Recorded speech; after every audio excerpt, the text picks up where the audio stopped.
Boa tarde, salve Maria, sejam bem-vindos a mais essa tarde de oração. Que o Senhor acolha as nossas intenções pelas mãos de Nossa Senhora, dos nossos santos anjos da guarda e também de São José, o glorioso São José. A nossa catequese hoje é a respeito de um pequeno versículo, não julgueis, o uso errado e perigoso desse versículo hoje. Mais uma meditação de Tiago Zanetti do Pocket Terço. Não julgueis e não sereis julgados. Este é provavelmente um dos versículos mais citados e mal interpretados da Bíblia. Em tempos de hiperexposição, cancelamento, discursos inflamatórios e relativismo moral, essa frase de Jesus é frequentemente usada como escudo contra qualquer tipo de crítica ou correção fraterna. Mas será mesmo que Cristo quis proibir todo e qualquer julgamento? A frase não julgueis faz parte do Sermão da Montanha, especificamente no capítulo 7 do Evangelho segundo São Mateus. Ao contrário do que muitos pensam, Jesus não está condenando todo tipo de julgamento, mas sim a hipocrisia e a arrogância moral. Logo após dizer não julgueis, ele complementa: porque observas o cisco no olho do teu irmão e não reparas na trave que está no teu próprio olho? O que Jesus denuncia aqui é o julgamento sem misericórdia, sem autocrítica, feito por quem está cego para os próprios pecados. A condenação não é ao discernimento moral, mas à atitude farisaica de quem aponta o dedo sem humildade nem caridade. A Igreja nunca ensinou que devemos fechar os olhos para o erro ou passar pano para o pecado. Ao contrário, nos convida ao discernimento dos espíritos e à correção fraterna. O Catecismo da Igreja Católica, no número 2447, afirma: as obras de misericórdia são ações caritativas pelas quais socorremos o próximo em suas necessidades corporais e espirituais. Instruir, aconselhar, consolar, confortar são obras de misericórdia espiritual, como também perdoar e suportar com paciência. Portanto, quando alguém adverte outra pessoa com verdade, amor e intenção de salvá-la do pecado, está fazendo um ato de caridade e não de julgamento condenatório. O Papa Francisco também ensinou: falar a verdade sem separá-la da caridade. Nunca separe os fatos do coração. Na cultura contemporânea, o versículo não julgueis é frequentemente invocado como justificativa para o relativismo moral, onde ninguém pode corrigir ninguém e tudo se torna questão de opinião. Isso gera duas consequências graves. O erro se torna inquestionável, o pecado é normalizado e a verdade é silenciada. Quem defende valores cristãos é rotulado como intolerante. Esse uso distorcido do versículo desfigura a mensagem de Cristo, como ensinou Bento XVI. A caridade, na verdade, que Jesus Cristo testemunhou com sua vida terrena e, sobretudo, com a sua morte e ressurreição, é a força propulsora principal para o verdadeiro desenvolvimento de cada pessoa e da humanidade inteira. Se amamos de verdade, não podemos nos calar diante do erro, mas devemos falar com misericórdia e humildade, lembrando sempre que todos somos pecadores.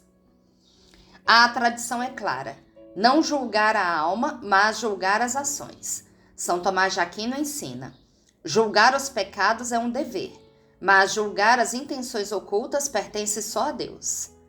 O próprio São Paulo exorta os cristãos a corrigirem uns aos outros. Não se trata antes de vós mesmos julgardes os de dentro? Ou seja, a comunidade cristã tem o dever de preservar a verdade e orientar seus membros com firmeza e caridade. Quando o julgamento se torna pecado, aí sim há um perigo. Jesus nos alerta contra julgamentos precipitados, sem caridade, com base em aparências ou motivados por orgulho. Estes são, sim, pecados contra a justiça e o amor fraterno. O Catecismo da Igreja Católica, no número 2477, adverte: respeitar a reputação das pessoas proíbe qualquer atitude de palavra capazes de causar um prejuízo injusto. Portanto, o erro está em julgar as intenções do coração, que só Deus conhece. Isso é usurpar o lugar do juiz verdadeiro. Cristo nos ensina a confrontar o pecado, mas nunca condenar a alma do pecador. Ele mesmo disse à mulher adúltera: ninguém te condenou? Eu também não te condeno. Vai e de agora em diante não peques mais. A postura correta é essa: firmeza na verdade, ternura no trato. A correção deve ser feita em oração, privacidade, humildade, como ensina o próprio Cristo em Mateus 18,15. Não julgueis não é um salvo-conduto para fazer o que quiser sem ser corrigido, nem um mandamento de silêncio diante do erro. É um convite à humildade, ao exame de consciência e ao amor que busca a salvação do outro. A verdadeira caridade não é permissiva, mas salvífica. Corrigir com amor é ser reflexo da misericórdia de Deus. Bendigamos ao Senhor, demos graças a Deus. Pelo sinal da Santa Cruz, livrai-nos Deus nosso Senhor dos nossos inimigos. Em nome do Pai, do Filho e do Espírito Santo. Amém. Vinde, Espírito Santo, vinde por meio da poderosa intercessão do Imaculado Coração de Maria, vossa amadíssima esposa. Vinde, Espírito Santo, vinde por meio da poderosa intercessão do Imaculado Coração de Maria, vossa amadíssima esposa. Vinde, Espírito Santo, vinde por meio da poderosa intercessão do Imaculado Coração de Maria, vossa amadíssima esposa. Pai nosso que estais nos céus, santificado seja o vosso nome, venha a nós o vosso reino, seja feita a vossa vontade, assim na terra como no céu. O pão nosso de cada dia nos dai hoje. Perdoai-nos as nossas ofensas, assim como nós perdoamos a quem nos tem ofendido. E não nos deixeis cair em tentação, mas livrai-nos do mal. Amém. Ave Maria, cheia de graça, o Senhor é convosco. Bendita sois vós entre as mulheres, e bendito é o fruto do vosso ventre, Jesus. Santa Maria, Mãe de Deus, rogai por nós, pecadores, agora e na hora da nossa morte. Amém. Creio em Deus Pai Todo-Poderoso, Criador do céu e da terra, e em Jesus Cristo, seu único Filho, nosso Senhor, que foi concebido pelo poder do Espírito Santo, nasceu da Virgem Maria, padeceu sob Pôncio Pilatos, foi crucificado, morto e sepultado, desceu à mansão dos mortos, ressuscitou ao terceiro dia, subiu aos céus, está sentado à direita de Deus Pai Todo-Poderoso, donde há de vir a julgar os vivos e os mortos. Creio no Espírito Santo, na Santa Igreja Católica, na comunhão dos santos, na remissão dos pecados, na ressurreição da carne, na vida eterna. Amém. Nessa primeira dezena, nós vamos pedir ao Senhor as intenções pela saúde, a saúde física, a saúde espiritual, a saúde mental de cada um de nós. Que o Senhor acolha essas intenções, que o Senhor sonde os nossos corações, e o Senhor sabe todos aqueles que nos pediram orações, que o Senhor também os visite nessa tarde. Eterno Pai, eu vos ofereço o corpo e o sangue, a alma e a divindade de vosso diletíssimo Filho, nosso Senhor Jesus Cristo, em expiação dos nossos pecados e dos do mundo inteiro. Pela sua dolorosa paixão, tende misericórdia de nós e do mundo inteiro. Pela sua dolorosa paixão, tende misericórdia de nós e do mundo inteiro. Pela sua dolorosa paixão, tende misericórdia de nós e do mundo inteiro. Pela sua dolorosa paixão, tende misericórdia de nós e do mundo inteiro. Pela sua dolorosa paixão, tende misericórdia de nós e do mundo inteiro. Pela sua dolorosa paixão, tende misericórdia de nós e do mundo inteiro. Pela sua dolorosa paixão, tende misericórdia de nós e do mundo inteiro. Pela sua dolorosa paixão, tende misericórdia de nós e do mundo inteiro. Pela sua dolorosa paixão, tende misericórdia de nós e do mundo inteiro. Pela sua dolorosa paixão, tende misericórdia de nós e do mundo inteiro. Nessa segunda dezena, eu quero pedir por todos os sacerdotes religiosos, pelas crianças, jovens, adolescentes, que o Senhor coloque anjos no caminho deles, que possa guiá-los sempre nos caminhos do bem, que os sacerdotes estejam realmente a serviço do Senhor, que não se desviem e que não levem a desviar toda uma comunidade.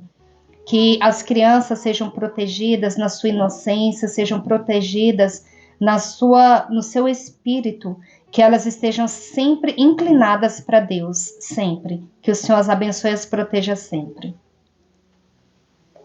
Eterno Pai, eu vos ofereço o corpo e o sangue, a alma e a divindade de vosso diletíssimo Filho, nosso Senhor Jesus Cristo, em expiação dos nossos pecados e dos do mundo inteiro.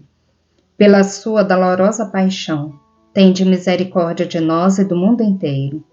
Pela sua dolorosa paixão, tende misericórdia de nós e do mundo inteiro.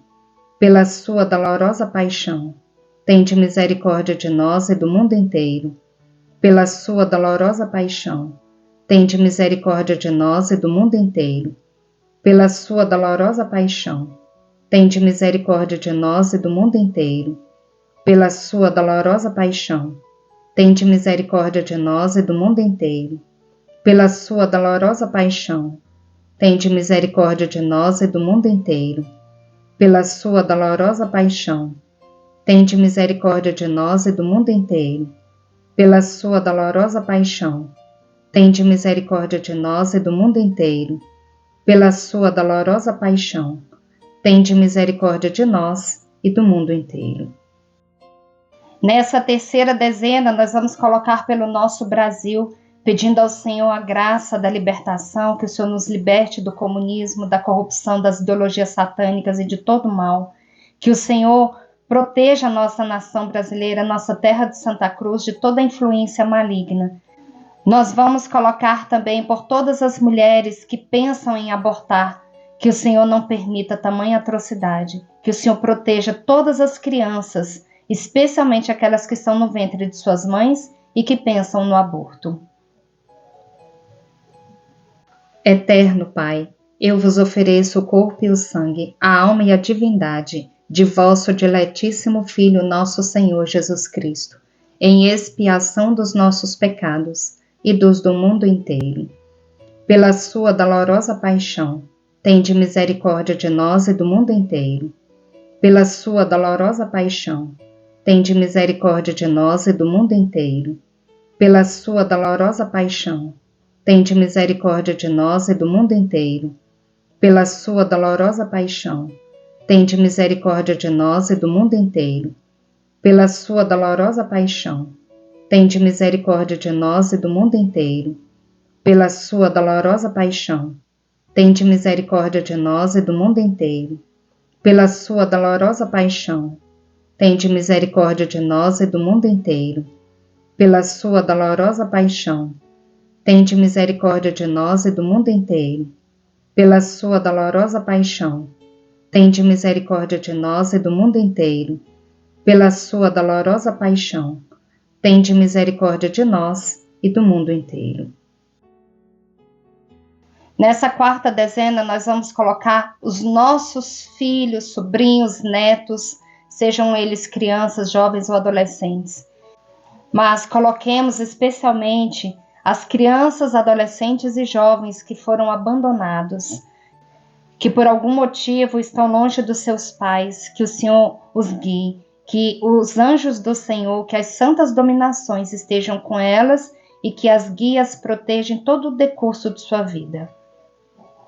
Eterno Pai, eu vos ofereço o corpo e o sangue, a alma e a divindade de vosso diletíssimo Filho, nosso Senhor Jesus Cristo, em expiação dos nossos pecados e dos do mundo inteiro. Pela sua dolorosa paixão, tende misericórdia de nós e do mundo inteiro. Pela sua dolorosa paixão, tende misericórdia de nós e do mundo inteiro. Pela sua dolorosa paixão, tende misericórdia de nós e do mundo inteiro. Pela sua dolorosa paixão, tende misericórdia de nós e do mundo inteiro.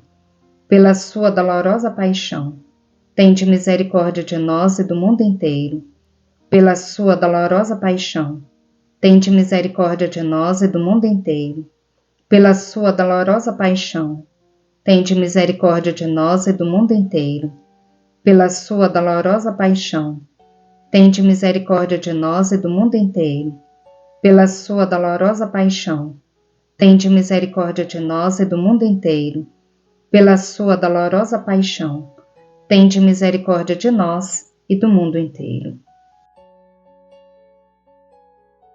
Nessa quinta dezena, nós vamos pedir ao Senhor que acolha todas essas intenções que são colocadas nos comentários, todos esses pedidos, tudo aquilo que vai no nosso coração, que o Senhor sonde os nossos corações e que o Senhor, conforme a sua santa vontade, realize aquilo que nós estamos pedindo, os nossos planos, os nossos projetos, os nossos sonhos. Eterno Pai, eu vos ofereço o corpo e o sangue, a alma e a divindade de vosso diletíssimo Filho, nosso Senhor Jesus Cristo, em expiação dos nossos pecados e dos do mundo inteiro. Pela sua dolorosa paixão, tende misericórdia de nós e do mundo inteiro. Pela sua dolorosa paixão, tende misericórdia de nós e do mundo inteiro. Pela sua dolorosa paixão, tende misericórdia de nós e do mundo inteiro. Pela sua dolorosa paixão, tende misericórdia de nós e do mundo inteiro. Pela sua dolorosa paixão, tende misericórdia de nós e do mundo inteiro. Pela sua dolorosa paixão, tende misericórdia de nós e do mundo inteiro. Pela sua dolorosa paixão, tende misericórdia de nós e do mundo inteiro. Pela sua dolorosa paixão, tende misericórdia de nós e do mundo inteiro. Pela sua dolorosa paixão, tende misericórdia de nós e do mundo inteiro. Pela sua dolorosa paixão, tende misericórdia de nós e do mundo inteiro. Deus Santo, Deus Forte, Deus Imortal, tende piedade de nós e do mundo inteiro. Deus Santo, Deus Forte, Deus Imortal, tende piedade de nós e do mundo inteiro. Deus Santo, Deus Forte, Deus Imortal, tende piedade de nós e do mundo inteiro. Rezemos pela conversão dos pecadores do mundo inteiro, especialmente os da Igreja e os de nossa casa. Ó sangue e água, que jorrastes do coração de Jesus, como fonte de misericórdia para nós, eu confio em vós. Jesus, eu confio em vós. Amém.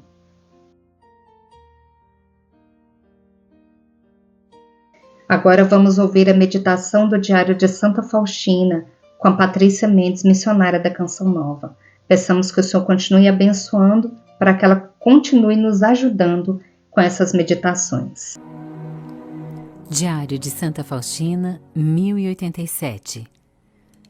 Quando um dia decidi exercitar-me em certa virtude, caí no erro contrário a essa virtude 10 vezes mais que em outros dias. À noite, eu estava refletindo por que eu caíra de forma tão excepcional. E então ouvi estas palavras: contaste muito contigo e pouco comigo. Compreendi a razão das minhas quedas.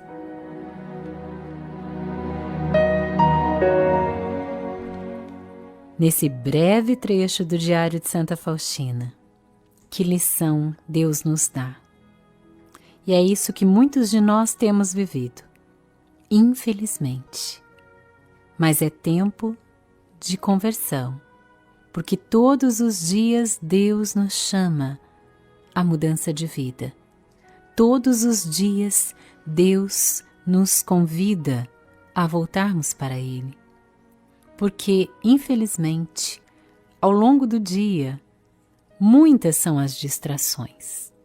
Ao longo do dia, muitas são as tentações. Ao longo do dia, muitas são as situações que vêm nos tirar da vontade de Deus. Amanhecemos com um propósito. Acordamos, despertamos com um propósito de sermos fiéis, de fazermos a vontade de Deus, de acertar em todas as coisas. Mas ao longo do dia, infelizmente, porque somos humanos, acabamos falhando, acabamos tirando os olhos do Senhor. E com a irmã Faustina, essa experiência foi forte nesse dia. Ela decidiu se exercitar em uma virtude. E quem de nós já não tentou também, não é? Hoje eu vou viver esse propósito. Mas, no final do dia, ela se depara com essa realidade. Caí no erro contrário a essa virtude 10 vezes mais que em outros dias. E, à noite, ela foi refletir. Porque também todos nós, à noite, precisamos fazer essa revisão de vida. Antes de se deitar, antes de dormir, nós precisamos revisar o nosso dia. Nós precisamos olhar para tudo que nós vivemos durante aquele dia, pedir perdão a Deus pelos nossos erros e fazer o propósito de nos emendar, de sermos melhores no outro dia com a graça de Deus. E Faustina percebe que naquele dia ela caiu de forma excepcional, fora do comum. E ela se questionou o porquê dessa queda. E a resposta do Senhor é fulminante. Contaste muito contigo e pouco comigo. Guarde essa palavra do Senhor hoje para você e eu quero guardá-la para mim. Contaste muito contigo e pouco comigo. Essa experiência de irmã Faustina é uma grande lição para nós. Vamos contar mais com Deus e menos conosco? É nele que nós precisamos nos apoiar. É nele que nós precisamos colocar a nossa confiança, a nossa vida, tudo que vivemos ao longo do dia. Contar menos conosco e mais com Deus. Esse é o segredo. Bendigamos ao Senhor, demos graças a Deus. Rezemos agora o terço do amor, pedindo ao Senhor a libertação das almas do purgatório, que o Senhor tenha misericórdia e que elas sintam o alívio através das nossas orações. Pai nosso que estais nos céus, santificado seja o vosso nome, venha a nós o vosso reino, seja feita a vossa vontade, assim na terra como no céu. O pão nosso de cada dia nos dai hoje. Perdoai-nos as nossas ofensas, assim como nós perdoamos a quem nos tem ofendido. E não nos deixeis cair em tentação, mas livrai-nos do mal. Amém. Ave Maria, cheia de graça, o Senhor é convosco. Bendita sois vós entre as mulheres e bendito é o fruto do vosso ventre, Jesus. Santa Maria, Mãe de Deus, rogai por nós, pecadores, agora e na hora da nossa morte. Amém. Creio em Deus Pai Todo-Poderoso, Criador do céu e da terra, e em Jesus Cristo, seu único Filho, nosso Senhor, que foi concebido pelo poder do Espírito Santo, nasceu da Virgem Maria, padeceu sob Pôncio Pilatos, foi crucificado, morto e sepultado, desceu à mansão dos mortos, ressuscitou ao terceiro dia, subiu aos céus, está sentado à direita de Deus Pai Todo-Poderoso, donde há de vir a julgar os vivos e os mortos. Creio no Espírito Santo, na Santa Igreja Católica, na comunhão dos santos, na remissão dos pecados, na ressurreição da carne, na vida eterna. Amém. Nessa primeira dezena, nós vamos colocar pelas almas de todos os nossos antepassados, pelas almas de todos os irmãos que passaram por essa hora da misericórdia, que rezaram conosco, também por todos aqueles que morreram de forma súbita, que o Senhor acolha todas essas almas. Doce coração de Jesus, sede meu amor. Doce coração de Maria, sede a minha salvação. Jesus, Maria, eu vos amo, salvai almas. Jesus, Maria, eu vos amo, salvai almas. Jesus, Maria, eu vos amo, salvai almas. Jesus, Maria, eu vos amo, salvai almas. Jesus, Maria, eu vos amo, salvai almas. Jesus, Maria, eu vos amo, salvai almas. Jesus, Maria, eu vos amo, salvai almas. Jesus, Maria, eu vos amo, salvai almas. Jesus, Maria, eu vos amo, salvai almas. Jesus, Maria, eu vos amo, salvai almas. Segunda dezena. Rezemos pelas almas dos sacerdotes, religiosos, missionários e consagrados que ainda se encontram no purgatório. Doce coração de Jesus, sede meu amor. Doce coração de Maria, sede a minha salvação. Jesus, Maria, eu vos amo, salvai almas. Jesus, Maria, eu vos amo, salvai almas. Jesus, Maria, eu vos amo, salvai almas. Jesus, Maria, eu vos amo, salvai almas. Jesus, Maria, eu vos amo, salvai almas. Jesus, Maria, eu vos amo, salvai almas. Jesus, Maria, eu vos amo, salvai almas. Jesus, Maria, eu vos amo, salvai almas. Jesus, Maria, eu vos amo, salvai almas. Jesus, Maria, eu vos amo, salvai almas. Terceira dezena, rezemos pelas almas dos nossos vizinhos falecidos e por todas as almas abandonadas e esquecidas no purgatório. Doce coração de Jesus, sede meu amor. Doce coração de Maria, sede a minha salvação. Jesus, Maria, eu vos amo, salvai almas. Jesus, Maria, eu vos amo, salvai almas. Jesus, Maria, eu vos amo, salvai almas. Jesus, Maria, eu vos amo, salvai almas. Jesus, Maria, eu vos amo, salvai almas. Jesus, Maria, eu vos amo, salvai almas. Jesus, Maria, eu vos amo, salvai almas. Jesus, Maria, eu vos amo, salvai almas. Jesus, Maria, eu vos amo, salvai almas. Jesus, Maria, eu vos amo, salvai almas. Quarta dezena. Rezemos pelas almas dos sacerdotes falecidos que passaram pela nossa vida.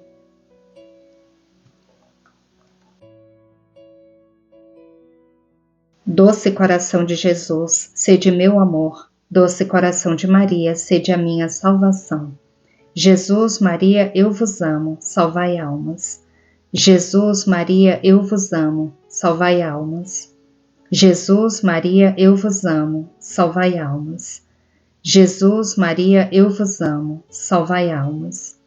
Jesus, Maria, eu vos amo, salvai almas.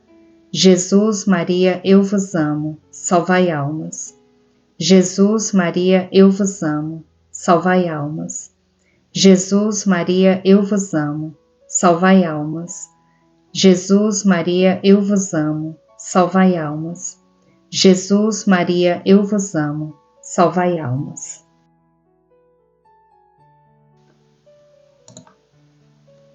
Quinta dezena, rezemos pelas almas dos suicidas. Doce coração de Jesus, sede meu amor. Doce coração de Maria, sede a minha salvação. Jesus, Maria, eu vos amo, salvai almas. Jesus, Maria, eu vos amo, salvai almas. Jesus, Maria, eu vos amo, salvai almas. Jesus, Maria, eu vos amo, salvai almas. Jesus, Maria, eu vos amo, salvai almas. Jesus, Maria, eu vos amo, salvai almas. Jesus, Maria, eu vos amo, salvai almas. Jesus, Maria, eu vos amo, salvai almas. Jesus, Maria, eu vos amo, salvai almas. Jesus, Maria, eu vos amo, salvai almas. Sagrado coração de Jesus, fazei com que eu vos ame cada vez mais. Sagrado coração de Jesus, fazei que eu vos ame cada vez mais. Sagrado coração de Jesus, fazei que eu vos ame cada vez mais. Amém.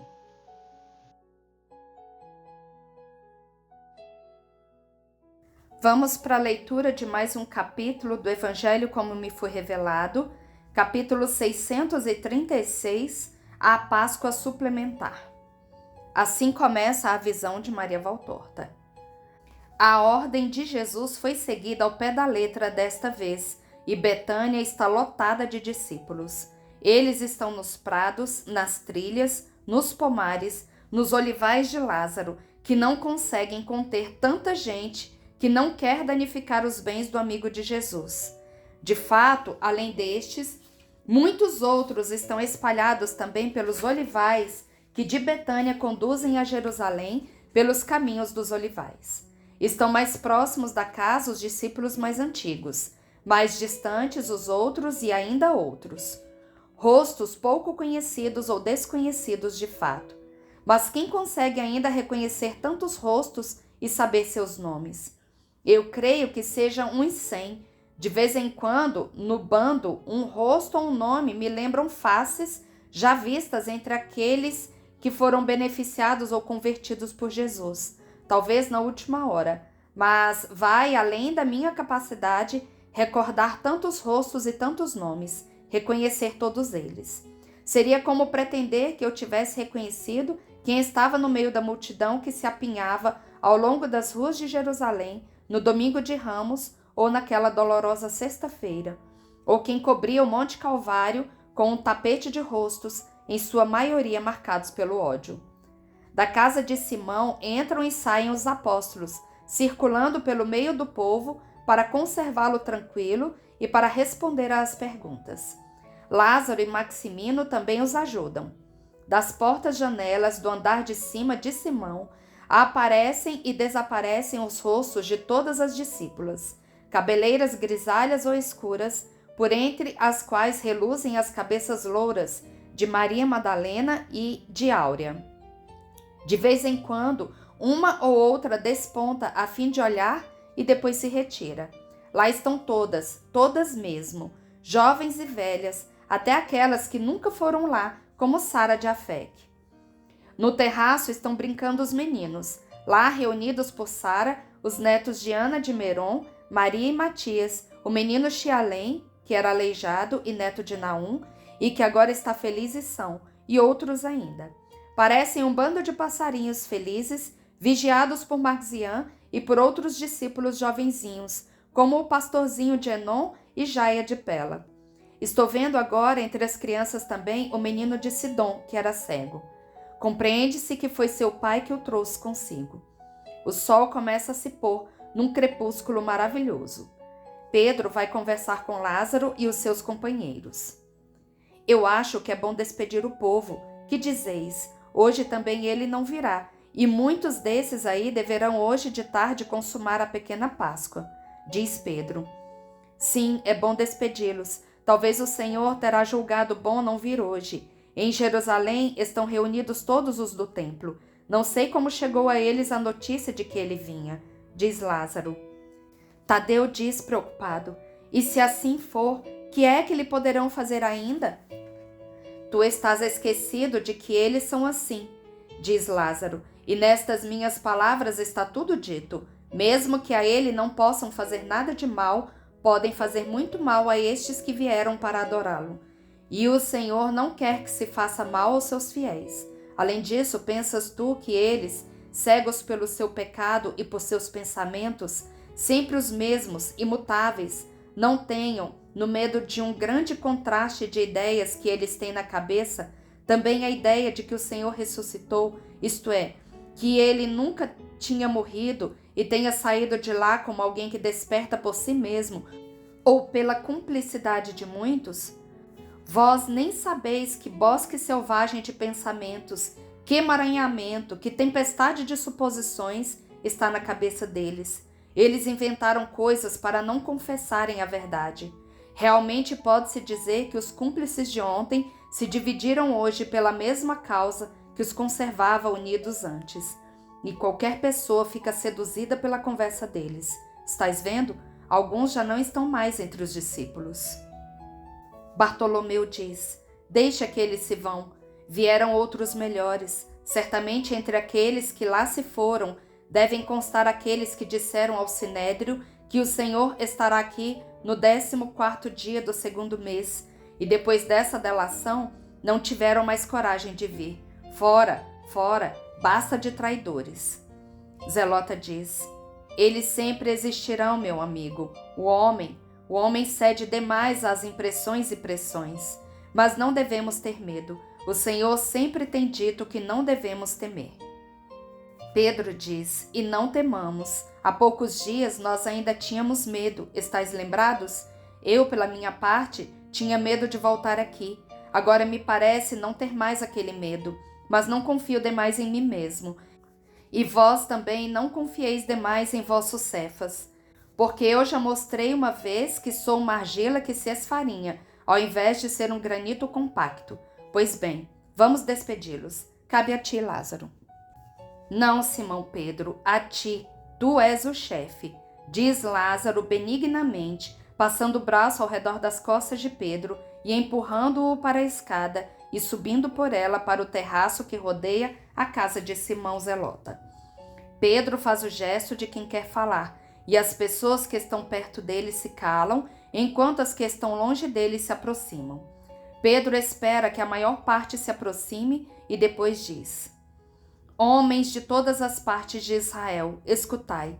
Eu vos exorto a voltardes para a cidade. O sol já começou sua descida, por isso ide. Se o Senhor vier, nós vô-lo faremos saber a qualquer custo. Deus esteja convosco. Depois ele se retira, entrando em um quarto arejado, onde estão todas as discípulas mais fiéis ao redor da Virgem e também as outras mulheres que amavam o Senhor como mestre, mesmo sem o terem nunca acompanhado em suas peregrinações. E Pedro vai sentar-se em um cantinho, olhando a Virgem Maria que lhe sorri. As pessoas do lado de fora, pouco a pouco, se separam em duas partes, a dos que vão ficar e a dos que vão voltar para a cidade. Vozes de adultos que estão chamando os meninos, a vozinha dos pequeninos que lhes respondem. Depois o murmúrio diminui o seu tom. Já é hora, diz Pedro, e iremos também. Pai, mas o Senhor disse que teria ficado aqui. Eu sei disso, mas como estás vendo, ele não veio, e este era o dia prescrito. Sim, e o meu irmão já preparou tudo para vós, e Marco de Jonas vem para vos conduzir e abrir o portão para vós. Mas eu também vou, iremos todos nós. Lázaro tomou providências para todos, diz Maria Madalena. E onde iremos consumar a ceia com tanta gente? Servirá de cenáculo o próprio Getsêmani. Dentro da casa há o cômodo para aqueles que Jesus falou.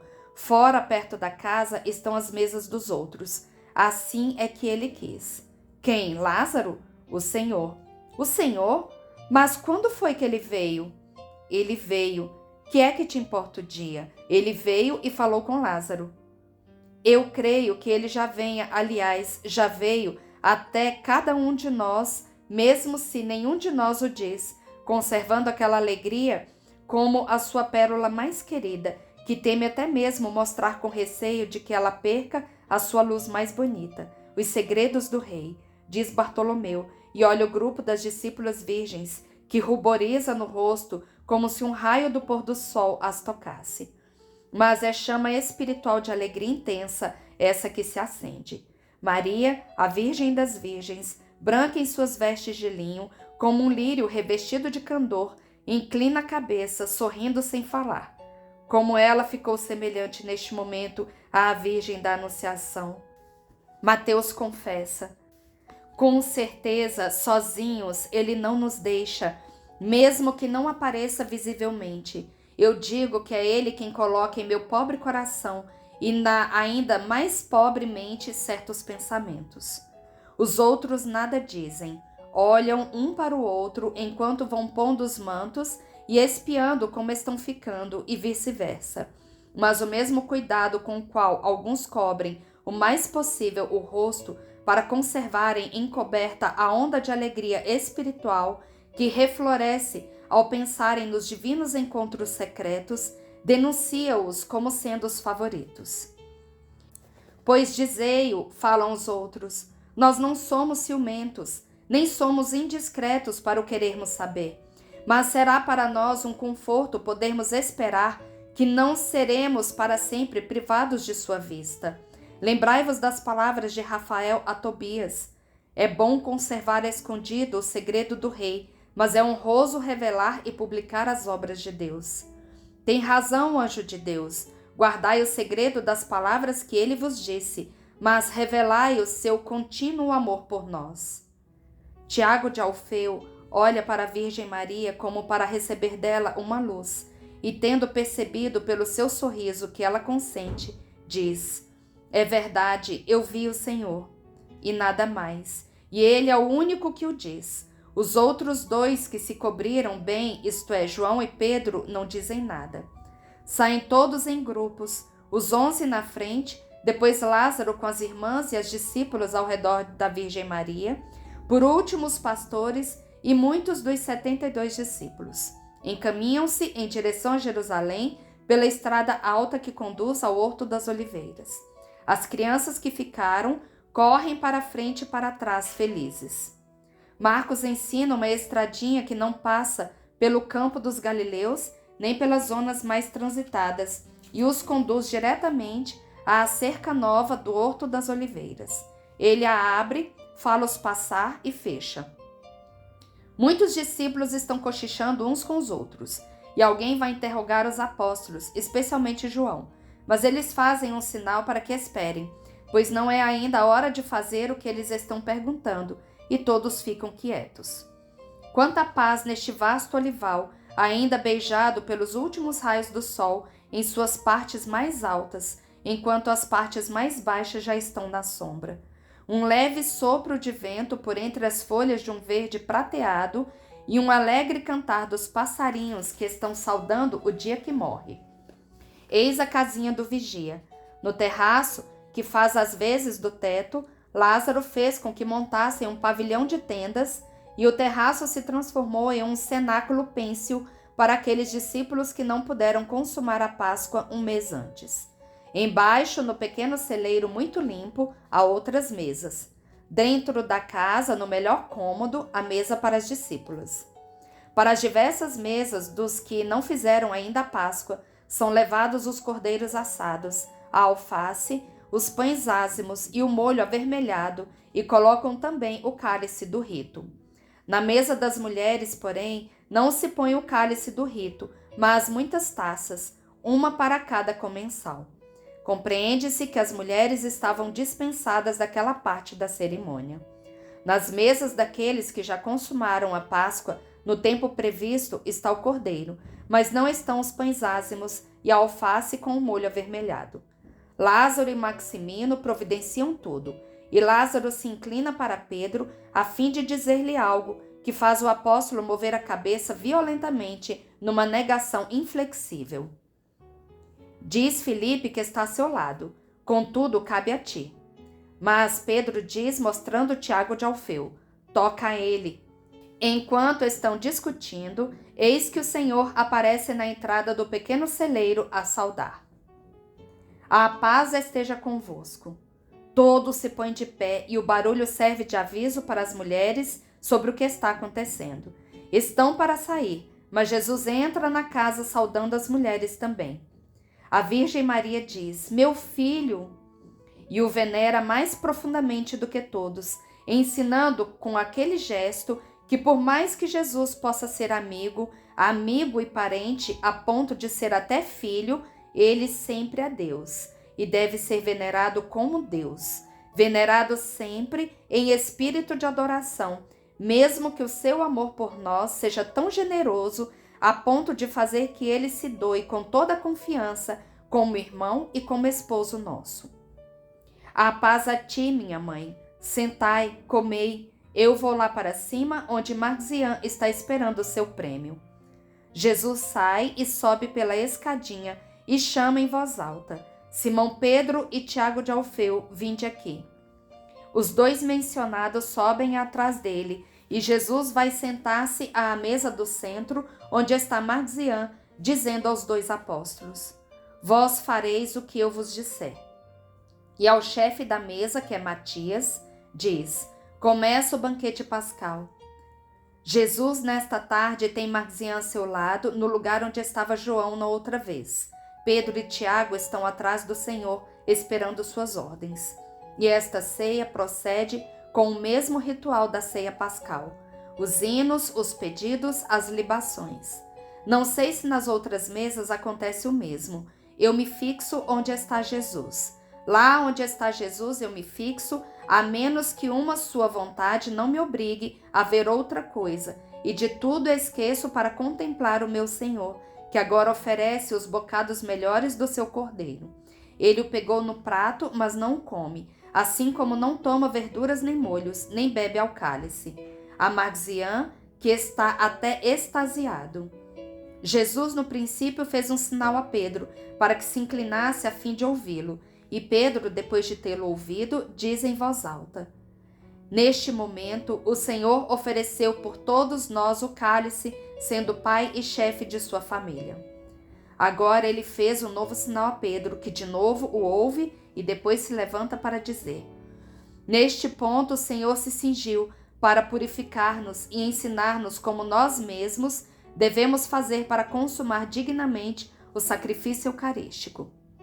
A ceia continua até que, a um outro sinal feito a Pedro, ele diz ainda: neste momento, o Senhor pegou o pão e o vinho, ofereceu-os e, orando, abençoou-os e, dividindo-os em parte, distribuiu-as a nós, dizendo: este é o meu corpo e este é o meu sangue do Novo Testamento eterno, que por vós e por muitos será derramado em remissão dos pecados.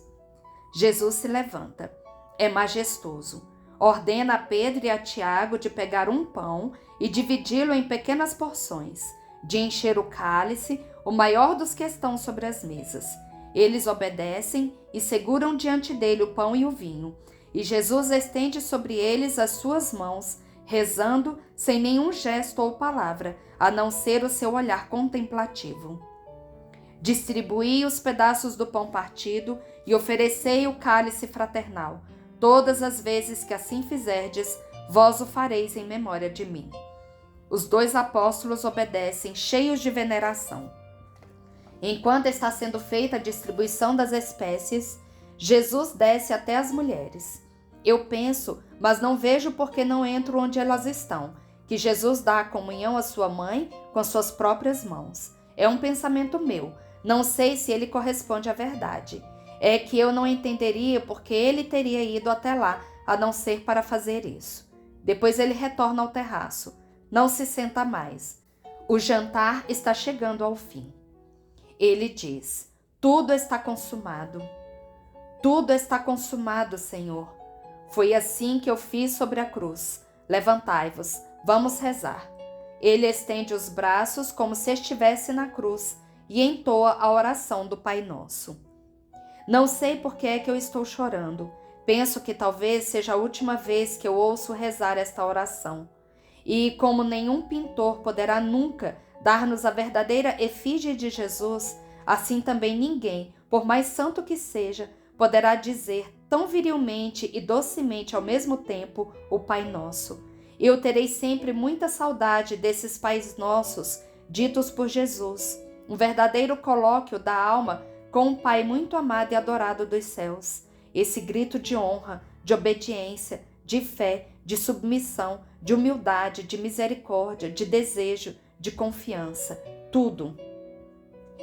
Jesus diz, despedindo-se deles: ide, e a graça do Senhor esteja em todos vós, e a sua paz vos acompanhe.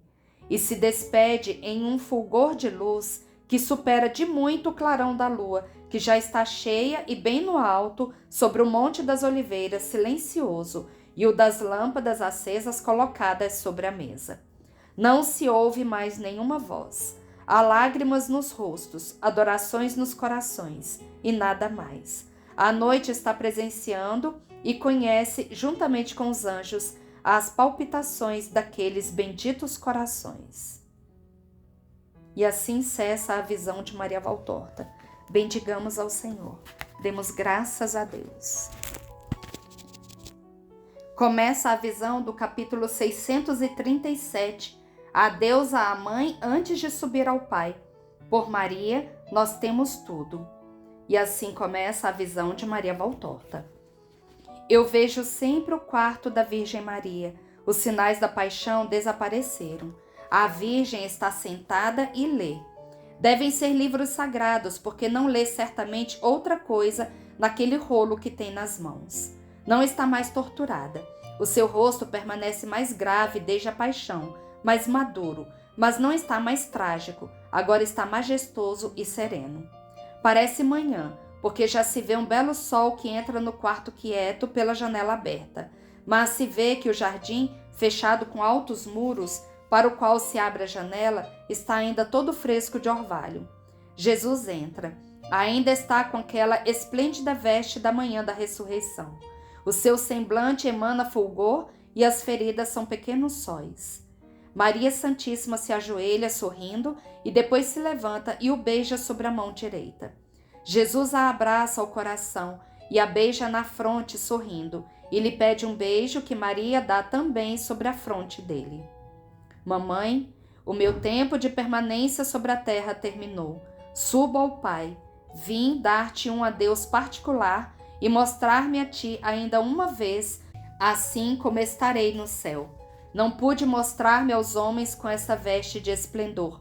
Não teriam podido suportar a beleza do meu corpo glorificado. Essa é muito superior às suas possibilidades. Mas a ti, mamãe, sim, e venho alegrar-te ainda uma vez com ela. Beija as minhas feridas, que eu sinta no céu o perfume dos teus lábios e que permaneça sobre eles a doçura do meu sangue. Mas fique certa, mãe, que eu não te deixarei nunca. Sairei do teu coração aqueles poucos instantes que são necessários para a consagração do pão e do vinho, para voltar em seguida, depois de ter me separado de ti com esforço, com uma ânsia de amor equiparada à tua, ó meu céu vivo, de quem eu sou o céu. Não estaremos jamais tão unidos como de agora em diante. Antes havia a minha incapacidade embrional, depois a minha infância, depois a luta da vida e do trabalho, e depois a missão, e depois a cruz e o sepulcro, que me mantinham distante e impedido de dizer-te quanto te amo. Mas agora serei em ti não apenas criatura que se forma, não mais junto a ti entre os obstáculos do mundo que impede a fusão de dois que se amam. Agora estarei em ti como Deus, e nada, nada na terra e no céu será capaz de separar-me de ti, tu de mim, Mãe Santa. Direi a ti palavras de inefável amor, darei carícias de inexprimível doçura, e tu me amarás por quem não me ama. Ó, tu plenificas a medida do amor que o mundo não dará ao Cristo com teu amor perfeito, mamãe. Por isso, mais que um adeus, a minha é uma saudação de quem sai por um momento, como se fosse colher rosas e lírios neste jardim florido. Mas te darei do céu rosas e outros lírios mais belos que estes que aqui floriram. Plenificarei o teu coração, mamãe, para fazer-te esquecer a podridão da terra que não quer ser santa e antecipar-te a auréola do bem-aventurado paraíso, onde és esperada com tanto amor. E o amor que não sabe esperar virá sobre ti dentro de 10 dias. Faze-te bela com tua mais bela alegria, ó Mãe Virgem, que o teu esposo vem. O inverno já passou, as vinhas em flor exalam o seu perfume, e ele canta: vem, ó toda bela, vem, ó minha esposa, serás coroada. Ele te coroará com o seu fogo, ó Santa, e te fará feliz com teu espírito, que se infundirá em ti com todos os seus esplendores, ó Rainha da sabedoria, sua rainha, que soubeste compreendê-lo desde a manhã de tua vida e amá-lo como criatura no mundo jamais o amou. Mãe, eu subo ao nosso Pai, sobre ti, bendita, a bênção do teu Filho. A Virgem Maria irradia êxtase no quarto que permanece luminoso pela luz de Cristo. Cessa a visão e Jesus diz a Maria Valtorta: Não discutais, ó homens, se era ou não era possível que eu mudasse a veste. Não era mais o homem ligado às necessidades do homem. Tinha o universo de escabelo aos meus pés e todas as potências como servas obedientes.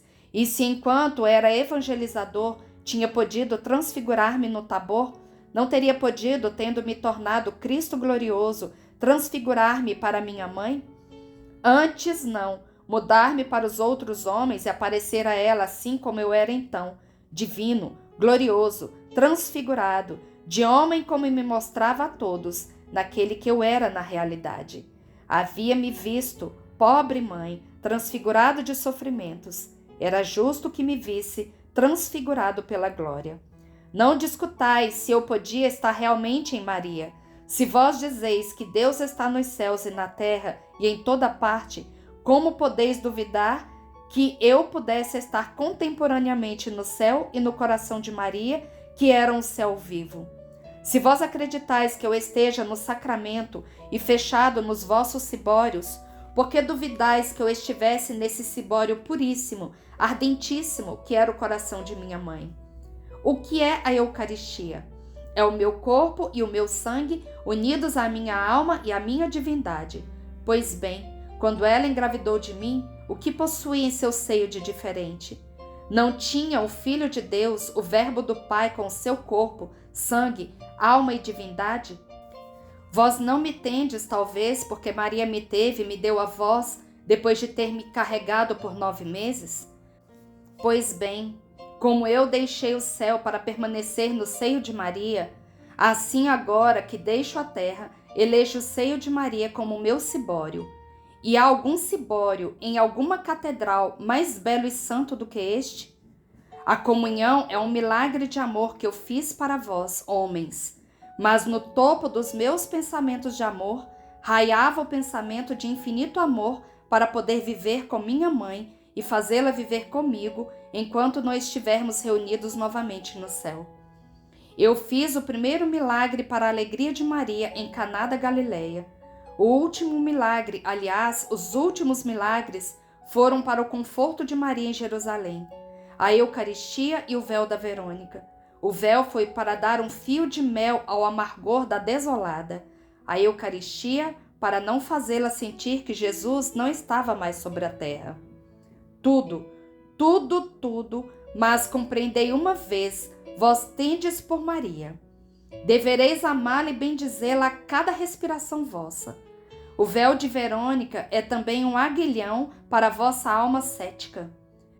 Confrontai, vós que fazeis áridos exames, ó racionalistas, ó tépidos, ó vacilantes na fé, o rosto do sudário e o da síndone. Um é o rosto de um vivo, o outro é o de um morto. Mas comprimento, largura, caracteres somáticos, características são iguais. Sobreponde as imagens, vereis que correspondem. Sou eu que quis recordar-vos como era e como me tornei por amor de vós. Se não fosseis perdidos, cegos, deveriam bastar aqueles 2 rostos para trazer-vos ao amor, ao arrependimento, a Deus. O Filho de Deus vos deixa, abençoando-vos com o Pai e com o Espírito Santo. Bendigamos ao Senhor, demos graças a Deus. Encerramos mais essa tarde de oração, pedindo a Nossa Senhora, através dessa Salve Rainha, que nos ajude a caminhar neste vale de lágrimas, que nos ajude a sermos conformados com aquilo que o Senhor quiser nos mandar, pedindo apenas a força, que o Senhor nos ajude a ter a força de caminhar e de fazer a sua santa vontade. Salve Rainha, Mãe de Misericórdia, vida, doçura e esperança nossa, salve. A vós bradamos os degredados filhos de Eva, a vós suspiramos gemendo e chorando neste vale de lágrimas. Eia, pois, advogada nossa, esses vossos olhos misericordiosos a nós ouvei. E depois deste desterro, mostrai-nos Jesus, bendito o fruto do vosso ventre. Ó clemente, ó piedosa, ó doce sempre Virgem Maria. Rogai por nós, Santa Mãe de Deus, para que sejamos dignos das promessas de Cristo. Amém. Estivemos e sempre estaremos reunidos em nome do Pai, do Filho e do Espírito Santo. Amém. Até amanhã, se Deus quiser. Fiquem com Deus e que Nossa Senhora passe à nossa frente.